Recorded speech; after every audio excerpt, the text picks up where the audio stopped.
Coucou les futurs Canadiens, j'espère que vous allez très bien, j'espère que vous passez une superbe journée comme moi aujourd'hui avec ce beau soleil. Les amis, quand il fait beau au Canada là, c'est comme si, je sais pas, tu vois les bruits là, tu entends ça, c'est chaud dehors, c'est chaud.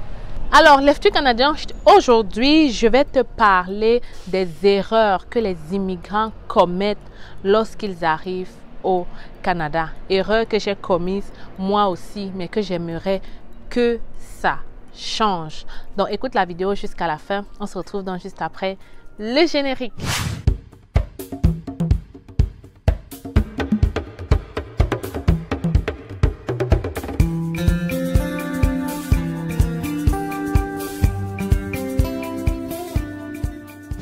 Avant de continuer, je dois me présenter. Si c'est la première fois que tu arrives sur cette chaîne, bienvenue dans la famille de C'est Facile. On est très content de t'accueillir. Donc, je suis Stell Difac. Je suis arrivée au Canada depuis 9 ans, venue comme étudiante, aujourd'hui résidente permanente. Si je décide de créer la chaîne C'est Facile, c'est pour te permettre à toi aussi de réaliser ton rêve canadien. Donc, dans cette chaîne, je parle de l'immigration au Canada, la vie au Canada, les relations, le travail, les études, les bourses, tout sur le Canada. Tu découvriras ça ici. N'oublie pas que si tu veux prendre un rendez-vous avec moi, je suis disponible. Là, tu m'écris par mail hello@cetfacile.com et on pourra discuter sur tous les sujets qui te dérangent par rapport à ton rêve d'immigrer au Canada. N'oubliez pas aussi que nos formations sont là. Hein. Je laisse les liens de ces formations là. Et merci déjà pour ceux qui prennent, pour ceux qui en prennent tout le temps. Donc, aujourd'hui, on va parler des erreurs que les immigrants commettent lorsqu'ils arrivent au Canada. On ne va pas perdre le temps. Je vais parler aujourd'hui des 5 erreurs et peut-être dans un futur ou alors dans une autre vidéo, après avoir lu vos commentaires, vos questions, on va faire une autre vidéo pour parler des autres erreurs. Donc, si toi tu es au Canada et que peut-être je vais manquer une erreur, n'hésite pas à mettre ça en commentaire. Comme ça, on va aider tous nos futurs Canadiens à ne pas commettre les mêmes erreurs que nous. Alors, la première erreur que nous commettons quand on vient d'arriver dans ce pays-là, la première erreur qu'on commet, presque tout le monde a commis la même erreur. Quand vous venez d'arriver, vous marchez trop avec les gens de votre pays seulement. Je peux comprendre quand on vient d'arriver, voilà, on n'est pas très à l'aise avec les autres communautés. Mais l'erreur qu'on commet donc, c'est qu'en marchant avec ces gens, on les écoute seulement eux. On commet les mêmes erreurs qu'ils ont commis. La première erreur, c'est plus sur le domaine des finances, sur le domaine du crédit.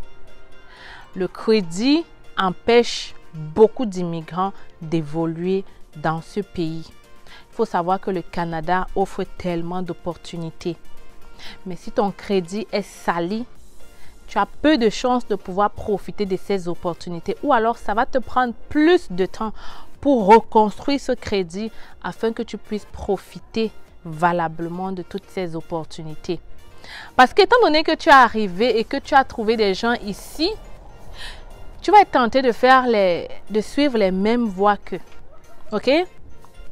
Tu vas être tenté de faire les mêmes erreurs que, c'est-à-dire aller prendre 10 cartes de crédit sans connaître comment les utiliser. Le crédit est bien. Avoir une carte de crédit, c'est bien. Mais connaître utiliser cette carte, c'est nécessaire et primordial. Encore plus que chez nous en Afrique, on ne connaît pas c'est quoi le crédit. Beaucoup de gens d'ailleurs en Afrique n'ont même pas de carte bancaire, alors ne parlons même pas de carte de crédit. Parce que quand vous arrivez ici et on vous parle de carte de crédit, vous prenez cela et vous en faites du n'importe quoi. 10 ans plus tard, 5 ans plus tard, vous êtes là avec votre conjointe et vos enfants et vous n'êtes même pas capable de vous prendre une maison. Vous n'êtes même pas capable peut-être même d'ouvrir une entreprise et de demander un financement. Vous n'êtes même pas capable de vous acheter une auto, un véhicule valable. Raison? Vous avez joué avec votre crédit. Donc, faites très attention avec ce que vous faites avec votre crédit. D'ailleurs, dans cette vidéo, je te disais que dis-moi comment est-ce que tu utilises ton crédit et je te dirai qui est-ce que tu deviendras dans ce pays. Oui, dis-moi, qu'est-ce que tu fais de ton crédit? Comment est-ce que tu utilises ta marge de crédit? Est-ce que d'abord, tu as même une carte de crédit? Si tu n'en as pas, il faut absolument aller en chercher une et ensuite discuter avec le banquier pour comprendre ce système de crédit, comprendre comment est-ce que ça peut t'aider. Parce que le crédit, normalement, ça aide. Ça aide ceux qui savent comment l'utiliser. D'ailleurs, il y a des gens qui utilisent le crédit et chaque mois, ça donne des points, ça rembourse ta carte. Bref, quand tu rembourses bien, tu as des points. Et je vais te dire que plus tu as une carte de crédit, plus tu bâtis ton crédit, plus on augmente de l'argent disponible pour toi. Et peut-être plus tard, dans 10 ans, quand tu voudras vraiment faire un financement et que tu auras besoin de ce crédit, ça va t'aider. Je ne vais pas en dire plus sur le crédit parce que sinon, on va prendre toute une journée. Mais va regarder la vidéo où je t'explique vraiment plus en profondeur le crédit au Canada. La deuxième erreur, et je vais te le dire aujourd'hui, la deuxième erreur que beaucoup d'immigrants commettent lorsqu'ils arrivent au Canada, et là on va parler de ceux qui arrivent avec la résidence permanente, c'est qu'ils passent sur les prêts et bourses. Prêts et bourses, c'est un piège, les amis. Comme vous entendez, c'est prêts et bourses. Ce n'est donc pas une bourse. Pour ceux qui ne comprennent pas ce que ça veut dire, c'est quoi? C'est que quand vous arrivez au Canada avec la résidence permanente, le gouvernement canadien te permet d'avoir donc des prêts et bourses si tu décides d'aller étudier. Admettons que tu veux aller à l'université, tu veux aller à Polytech, tu viens d'arriver, tu as ta résidence permanente, donc tu payes l'école comme un Québécois, mais tu n'as pas assez d'argent. Tu vas donc déposer tes dossiers pour avoir ces prêts et bourses-là. Et quand tu as des prêts et bourses, tu ne peux pas travailler un certain nombre de temps. Conséquence, tu es obligé de vivre sur ces prêts et bourses et avoir le minimum juste pour manger et sortir. Ce que beaucoup de gens oublient, c'est que c'est des prêts. Qu'est-ce que ça veut dire? C'est que tu vas devoir rembourser ça avec intérêt. Et je vais te dire ici aujourd'hui, il ne faut jamais penser, il ne faut jamais prendre des intérêts quand tu viens d'arriver dans un pays, des prêts avec intérêt. Non, je vais t'expliquer ça plus tard. Donc, plusieurs immigrants, donc quand ils viennent d'arriver, au lieu d'aller travailler pour pouvoir payer leur école, parce qu'ils sont venus comme immigrants, donc ils peuvent travailler. Tu peux travailler 1 an, tu économises assez d'argent pour aller maintenant payer ton école. Parce qu'en réalité même, je pense que le gouvernement québécois aime même quand vous arrivez, vous allez travailler. Parce que vous êtes venu ici pour travailler, non pas pour prêter encore de l'argent pour aller à l'école. Va travailler 1 an. Je suis sûre qu'en 1 an, tu seras capable d'économiser assez d'argent pour aller payer cette école-là de tes propres poches. OK? Ne prenez donc plus des prêts et bourses n'importe comment. Moi aussi, j'ai fait ça. J'ai pris des prêts et bourses quand j'ai eu ma résidence permanente, mais ce n'était même pas pour aller étudier. C'était pour... Il y a une formation ici qu'on donne en entrepreneuriat et puis c'est obligé. Quand tu accèdes à cette formation, on te donne. Mais ce qu'on ne m'avait pas dit, c'est que c'était des prêts et bourses. Les gens te disent juste que va, il y a une formation qu'on donne dans l'entrepreneuriat. Puisque tu souhaites ouvrir une entreprise, va prendre cette formation-là. D'ailleurs, on donne des bourses, sauf qu'on ne m'avait pas dit qu'il y avait des prêts. Le jour où j'ai constaté, quand ils m'ont envoyé le relevé que c'est des prêts, je suis directement allée rembourser. Et avant de rembourser, la banque me prélevait déjà 50 $ par mois. Je me suis dit, tiens, seulement pour, je crois que c'était quoi, 2-3 000 $, c'était pas beaucoup. Ils prennent déjà 50. Imagine une personne qui va fréquenter à Polytech et qui aura besoin d'à peu près 10 000 $ l'année, 20 000 $ l'année. Je ne sais pas combien on donne. Mais imagine un peu ce qu'elle doit payer.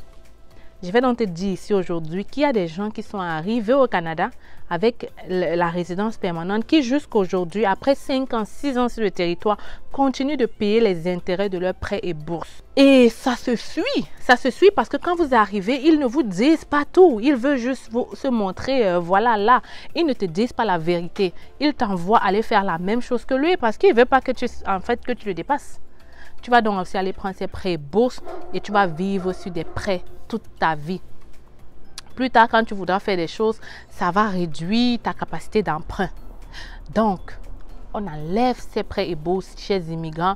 On vient dans un pays, on travaille et on bâtit avec notre argent. Ça, c'était le deuxième point. Le troisième point. Et ça, c'est un problème, surtout chez nous, les Africains. On aime se faire voir. You know? On a envie que quand on appelle au pays, là, qu'on présente la plus belle voiture. On a envie que qu'on appelle au pays, que notre maison soit la plus bien décorée, qu'on ait le plus gros écran, qu'on ait la plus grosse table, ne parlons pas des vêtements. Vous savez que les Africains aiment bien se mettre. Donc, on va commencer à porter des marques luxueuses qui te coûtent la peau des fesses. Des marques que tu vas aller même prendre la carte de crédit pour acheter. Ok? Ça, c'est la troisième grosse erreur que nous, immigrants, nous commettons lorsqu'on arrive au Canada. C'est que on veut avoir tout ce qui est, je sais pas, tout ce qui n'est pas à notre niveau. Disons-le clairement. Moi, je dis toujours aux gens, même si tu as de l'argent, à part si tu es les enfants des riches, tu n'es pas comme nous, les enfants des pauvres là. Donc, quand tu sais que tu as laissé des gens au pays qui peut-être tout un village compte sur toi, quand tu sais que tu as de la vision et des objectifs, tu ne peux pas te permettre d'arriver au Canada et de prendre une voiture sur financement. Jamais. Les amis, erreur. Vraiment, sauf si vraiment tu as 5 enfants et que vraiment tu as besoin de prendre un van, que tu n'as pas de l'argent, vraiment là, que tu n'as pas. Oui, mais si tu sens que tu es capable d'avoir une petite voiture pour un début qui va juste te permettre de te déplacer, aller chercher du travail, accompagner tes enfants à la maison, aller faire tes courses, fais ce sacrifice aujourd'hui et 5 ans plus tard, 2 ans plus tard, viens me parler. Moi qui te parle ici, c'est pour ça que je donne toujours un chapeau à mon mari parce que lui, il roulait avec une Honda Civic des années, si bien que cette Honda Civic tombait en panne en pleine route. Le tuyau d'échappement disparaissait. Pourtant, il avait de l'argent dans son compte bancaire. Pourquoi? Parce qu'il avait de la vision, il avait des objectifs. Aujourd'hui, là, c'est un entrepreneur accompli qui a ouvert son entreprise à fonds propres parce qu'il a su faire les bonnes choses au bon moment. Donc, pour certaines personnes, c'est compliqué, mais je pense que pour d'autres personnes, c'est parce qu'ils n'avaient jamais écouté ce conseil. Donc, c'est ce que je vais partager avec toi aujourd'hui. Ne prends pas de voiture sur financement. Tu as la possibilité au Canada de t'acheter des voitures cash. Seulement, ce ne sera pas des voitures de l'année. Ce ne seraient pas des voitures avec toutes les options que tu veux. Mais moi, je te dis, ce serait la meilleure idée si tu veux bâtir quelque chose de solide dans ce pays. N'oublie pas ceci. Plus tu as des prêts, moins la banque va te donner la possibilité d'emprunter plus parce que chaque personne a le maximum en fait. Donc, réfléchis bien avant de prendre un prêt au Canada. Ça, c'était la troisième. Alors, la quatrième erreur que nous tous nous faisons quand nous sommes ici, quand on vient d'arriver au Canada, c'est plus sur le côté relation, sur le côté, c'est ça, relation, parce que on ne peut jamais parler d'accomplissement sans parler de relation. L'erreur que beaucoup de personnes commettent une fois de plus quand ils viennent d'arriver, que ce soit les filles comme les garçons, c'est qu'on est un peu dans un esprit de matu-vu. On est dans un esprit de fête. On est dans un esprit de savourer. On voit les gros immeubles. On a envie de profiter. On se dit qu'on est arrivé et donc on n'a plus besoin de souffrir. Du coup, on devient lazy. On mange la vie, comme on dit, jusqu'au point où on s'égare de l'objectif. Il y a donc des gens qui sont arrivés ici au Canada pour étudier. Aujourd'hui, ils se retrouvent soit rapatriés, soit ils ont cherché d'autres moyens pour avoir les papiers parce qu'ils sont arrivés et au lieu d'étudier, ils ont fait la fête. Il y a ceux qui arrivent donc étant mariés déjà au pays, ils arrivent ici, ils font du n'importe quoi, ils retrouvent à perdre leur famille du pays et après même pour trouver une autre vraie femme, ce n'est pas possible. Surtout pour nous les jeunes filles, quand on vient d'arriver, on est très convoités. C'est la chair fraîche qui arrive quelque part. Du coup, tout le monde veut être avec toi.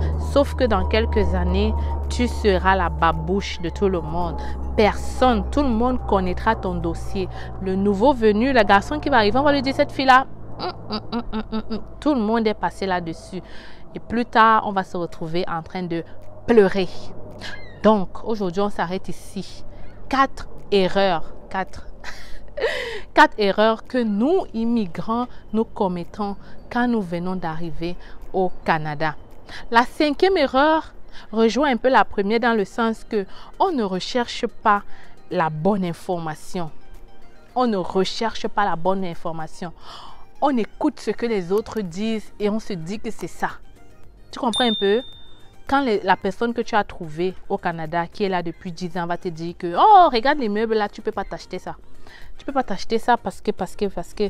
En fait, c'est parce que lui, il ne peut pas s'acheter ça. Et c'est parce que quand il est arrivé, il n'a pas cherché comment s'acheter ça. Moi, quand je venais là, quand mon mari et moi, on a acheté notre premier duplex, il y a beaucoup de gens qui ne savaient pas qu'en tant qu'immigrant, simple travailleur, on pouvait s'acheter une maison ou alors un immeuble à revenu au Canada, juste comme ça. Pourquoi? Parce que, voilà, ils sont avec des gens qui n'ont jamais fait ça et du coup, ils se disent que c'est ça. C'est ça. Ils ne cherchent pas plus loin. Ils ne vont pas vers les bonnes informations. Ils ne demandent pas aux banques comment ça se passe. Ils ne partent pas voir les organismes qui sont là dehors pour nous. Et du coup, conséquence, 20 ans au Canada, 15 ans, 30 ans au Canada, tu es au même niveau. Et pourtant, le Canada a tellement d'opportunités. Donc, 5 erreurs que nous commettons et que nous devons arrêter de faire quand on arrive au Canada. Parce qu'on a besoin de construire ce pays et c'est les premiers arrivants qui peuvent vraiment, la communauté là, qui peut vraiment faire quelque chose. Donc les amis, je m'arrête ici pour cette vidéo. Si tu as apprécié, tu n'oublies pas de liker la vidéo, tu t'abonnes et surtout tu partages. Je vais donc te laisser ici en espérant te retrouver plus fort et en santé dans une autre vidéo. Alors, les futurs Canadiens, j'espère que vous allez très bien. Aujourd'hui, je vous présente notre cabinet. C'est facile, recrutement et conseil. Oui, les amis, je suis au Cameroun. Je suis là pour répondre à tous vos besoins d'immigration sur le Canada. Nous offrons plusieurs services, permis d'études, visa visiteur, résidence permanente, et bien d'autres encore. Et le plus important, c'est que en ce moment, nous sommes en rabais de 20% sur le permis d'études. Alors voilà la grosse nouvelle que je comptais partager avec toi aujourd'hui. Ne perds donc pas le temps. Viens nous rencontrer en agence si tu veux pouvoir réaliser ton rêve canadien d'étudier au Canada. Les gens ont souvent dit qu'étudier au Canada, ça prend du temps. Ça prend de l'argent plutôt, ok? Les gens pensent souvent qu'étudier au Canada, ça demande d'être riche. Ici à l'agence, on évalue ton profil et on cherche des écoles qui vont pouvoir t'admettre rapidement, mais aussi des formations courtes à moins cher en fait. Donc, si tu veux pouvoir bénéficier de ce rabais, si tu veux pouvoir faire ta demande de bourse d'étudiant, ne perds pas le temps, ok? Ne perds pas le temps parce que les admissions ont déjà commencé dans cette cégep qui offre de multiples bourses. Il faut donc le faire maintenant. Et je suis encore au Cameroun pour quelques jours et j'espère te recevoir ici dans mon cabinet pour un entretien avec moi. Tu communiques avec nous à partir de ce numéro ou cette adresse email et on pourra prendre un rendez-vous avec toi. Viens, je t'amène dans mon bureau.